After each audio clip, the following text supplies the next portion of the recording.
गांव के किनारे एक पुरानी हवेली थी जिसे लोग भूल भुलैया हवेली कहते थे। कहा जाता था कि वहां जो भी गया वापस नहीं लौटा। कुछ लोगों ने दावा किया है कि उन्होंने हवेली के अंदर अजीब सी फुसफुसाहटें सुनी हैं, जैसे कोई किसी को बुला रहा हो। लेकिन सबसे डरावनी बात यह थी कि हवेली के अंदर जाने के बाद लोग भूल भुलैया में खो जाते थे, जहां से निकलना नामुमकिन था। एक दिन 4 दोस्त रवि, अर्जुन, नेहा और सिमी इस रहस्य को सुलझाने के लिए हवेली में जाने का फैसला करते हैं।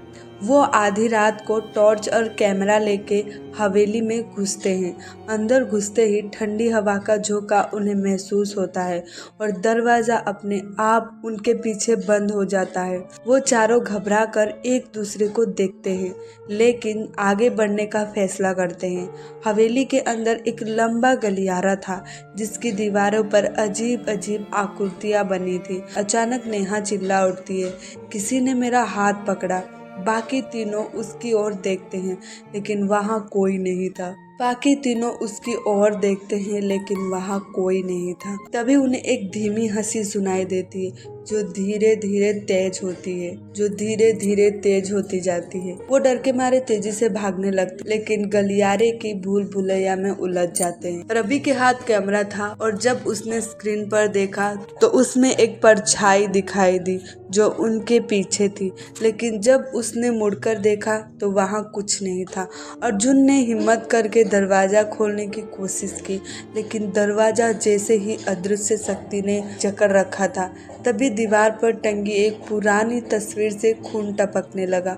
उसने एक महिला की तस्वीर थी जिसकी आंखें काली थी और चेहरा डरावना था। अचानक तस्वीर से एक भयानक आवाज आई, अब तुम कभी यहाँ से नहीं जा पाओगे।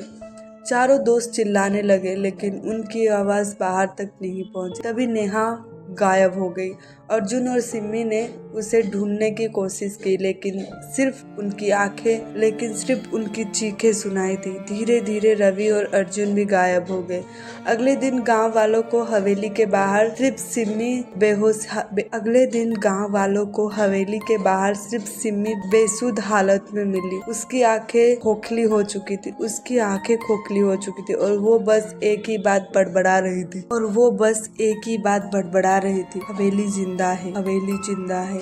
गांव वालों ने हवेली के दरवाजे पर ताला लगा दिया, लेकिन अब भी हर अमावस्या की रात हवेली से चीखने की आवाज आती है और जो भी हवेली के पास जाता है उसे वही आवाज बुलाने लगती है, आओ, अंदर आओ।